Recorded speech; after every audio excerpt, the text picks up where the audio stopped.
So trying to improve this tool. Yeah, we have an agent working for us. So we had Claude. Well, we have a bunch of agents. Doing all the coding. I think we started off Gemini 2.5, generated some text. We're trying to improve the seizure simulations, make them more accurate. We'll check in a sec how did it go. Yeah, we're actually asking for no code responses, it just does the text explaining what needs to be changed. And then we had an agent working on it for a while. It's Claude 3.7. Seem to be having a lot of luck with that one coding. But yes, Gemini has a longer context window. Let's actually review the demo together. So we'll just go through these 6 types of seizures. Focal, generalized, absence, tonic, atonic, myoclonic. And it tells you over here what's going on. So during focal seizure, a burst of normal electrical activity starts in one area of the brain. The affected region slowly recovers, normal function. Okay, after focal seizure, can make it a bit faster. What's going on? Is the speed control actually doing anything? I don't think so. Can stop rotating the brain, do like a top view. Probably more useful in this case. Yeah, you can rotate it around yourself, that's nice. I don't think the demo is going anywhere. Do we have any errors? Okay, we do have an error. Okay, we'll get back to the agent and we'll let you know how we go. Let me know if there's any questions. Have you ever thought about how you take something as, well, deeply complex and kind of invisible as a brain seizure, and then try to make it something you can actually see and hear and even interact with? That's a huge challenge. Yeah. So today we're doing a deep dive into exactly that. It's a brain seizure simulation. Kind of a fascinating, maybe slightly detached way of looking at it, using educational tech to bring that sort of internal chaos out where we can maybe understand it better. Our mission really is to unpack how this tool works. What's it trying to teach, and what insights, maybe even slightly stark ones, does it give us into different kinds of seizures? We've looked at sources covering its features, how it runs, and interestingly, even technical tweaks suggested by an AI. Yeah, that part's wild. We want to get beyond just describing it, really figure out the value here. Exactly. And what's really compelling, I think, is that this isn't just some tech demo. It's a serious attempt to make these incredibly complex, often scary neurological events, accessible. The main educational goal is to help you, the user, not just see it, but hopefully grasp the basics of seizure activity, how the different types actually look and feel in a simulated way. It's about trying to distill this raw, unpredictable thing into something structured enough to learn from. Which is a massive task in itself. Absolutely. Okay, so with that aim turning chaos into clarity, let's get into what this brain seizure simulation actually is. Our sources point to BioniChaos.com as the place hosting it. BioniChaos. Fitting name, maybe? Maybe, yeah. Its main job is to visualize different types of brain seizures. Oh. And it gives you visual and audio feedback. That interactive part seems key, letting you sort of poke around at something usually way beyond our senses. And the stated goal is pretty ambitious. Yeah. Simplifying these really complex neurological events for education, helping users get the basic ideas down. Makes sense. What's insightful, I think, is how it tries to translate that incredibly intricate, sometimes disorienting brain activity into something you can observe and even control a bit. Yeah, the control aspect is interesting. Think about trying to explain how a seizure spreads, just from a textbook. It's tough. This simulation, letting you choose types, tweak settings maybe, it forces you to see the patterns, even in the chaos. Oh, okay. You start seeing how even this seemingly random firing follows certain physiological paths, and how changing a parameter might relate to a totally different clinical experience. It's like a new lens for maybe empathizing with that unseen chaos. That's a really good point. So if it's about making the unseen observable, how exactly does it let you do that? Let's unpack the controls. Yep. First up, there's a seizure type drop-down menu. That's your main choice. Lets you pick specific types. Focal, generalized, tonic-clonic accents, atonic, which it calls drop, and myoclonic. So the major categories are covered. Seems like it. Once you pick one, you hit Start Simulation. That kicks off the scenario, and there's this info panel that updates, shows you before, during, and after stages. Handy for tracking the progression. Yeah. And if you just want a quick tour, there's a play demo button that cycles through all the types one after another, like a highlight reel of seizures, I guess. A bit grim, but efficient. Yeah. And you can turn on sound, enable sound. Though apparently sometimes you need to click around first in some browsers to get it working. A little quirk. Standard web tech stuff. Beyond those main buttons, you've got other settings. Auto-rotate gives you that 360-degree view of the simulated brain. Good for spatial understanding. Right.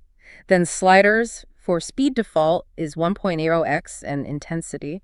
Plus, you see real-time numbers for duration and active neurons. It's like a little dashboard for watching the event unfold. The controls do seem pretty user-friendly, designed so you can just jump in and explore, not get bogged down in setup. Yeah, seems that way. But that brings up a big question, doesn't it? How do these simple, almost game-like controls, how do they translate into real understanding of something so incredibly complex and, frankly, often devastating? It's a massive simplification. Giving you an intensity slider for a seizure. Does that risk making it seem too simple? Maybe giving you a false sense of control or grasp over something that's inherently chaotic? That's a really critical point. The value definitely rides on how well it differentiates the types using those simplified controls. Exactly. Which brings us to how it actually shows these differences. This is where its unique visual and sound language gets interesting, right? Showing the signature of each seizure type. Precisely. For each type, the simulation tries to visually and audibly match the clinical picture, connecting the seizure type to the how it looks and sounds in the simulation. Okay, so let's walk through them. How does it show, say, a focal seizure? Okay, so clinically, focal seizures start in one specific brain area or network. They might spread, or they might not. The simulation shows this with a growing patch of abnormal activity starting from one spot, the focus. You can actually see it spread out. Yeah, the idea is to show localized activity moving outwards, visually representing that spread of uncontrolled electrical firing. Got it. What about generalized tonic-clonic? That's the one many people picture, I think. Right, the classic two-phase seizure. You have the tonic phase muscle stiffening up, then the clonic phase, that rhythmic jerking. The simulation aims to show widespread, sort of chaotic brain activity hitting both hemispheres at once. Both sides lighting up, basically. Exactly. The movement visualization is like widespread high-frequency vibrations, then stronger rhythmic convulsions, and the sound. They describe it as complex harmonies, almost a dissonant symphony of neural chaos, trying to capture that intense bilateral storm. Complex harmonies. Interesting choice of words. Okay, what about absence seizures? Those are quite different. Very different.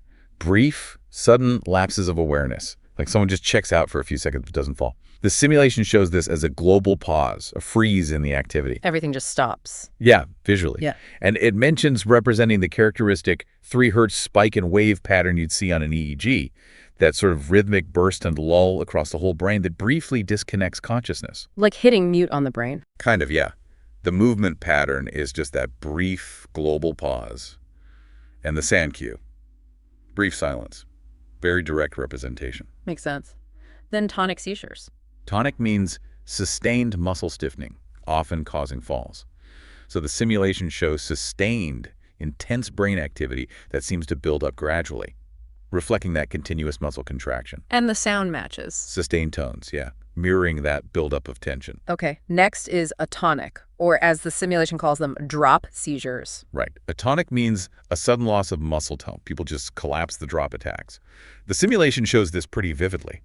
A rapid decrease in brain activity and particles in the visual literally dropping. A very literal interpretation. Very literal, yeah. Gets the point across quickly. And lastly, myoclonic seizures. These are those brief, shock-like muscle jerks, sometimes in clusters. The simulation shows this with it does. And beyond the specifics for each type, there are some general principles, like color coding. Baseline activity uses colors linked to the 4 main brain lobes: frontal, parietal, temporal, occipital. Sort of a basic map. Okay. Then seizure activity shifts from yellow to red as intensity ramps up. And the audio feedback follows patterns too. Soft tones for normal, sharp sounds for sudden onset, those complex harmonies for generalized, silence for absence, sustained tones for tonic. What's kind of powerful, I think, is how these abstract cues, colors, sounds, movements are designed to help you understand, turning something so internal and invisible into this, well, recognizable digital performance, even if it is simplified. It's definitely a creative approach, but, for education, accuracy is crucial. Absolutely. And our sources show even the creators know this and are looking to improve it, which is good, right? Especially dealing with something this serious. It's not just about being engaging, it has to be reasonably right. Exactly. And the sources mention specific suggestions to make it more accurate, clearer. And fascinatingly, these ideas came partly from collaborating with GitHub Copilot. The AI coding assistant. Yeah. And AI helping refine how we visualize human neurological disorders.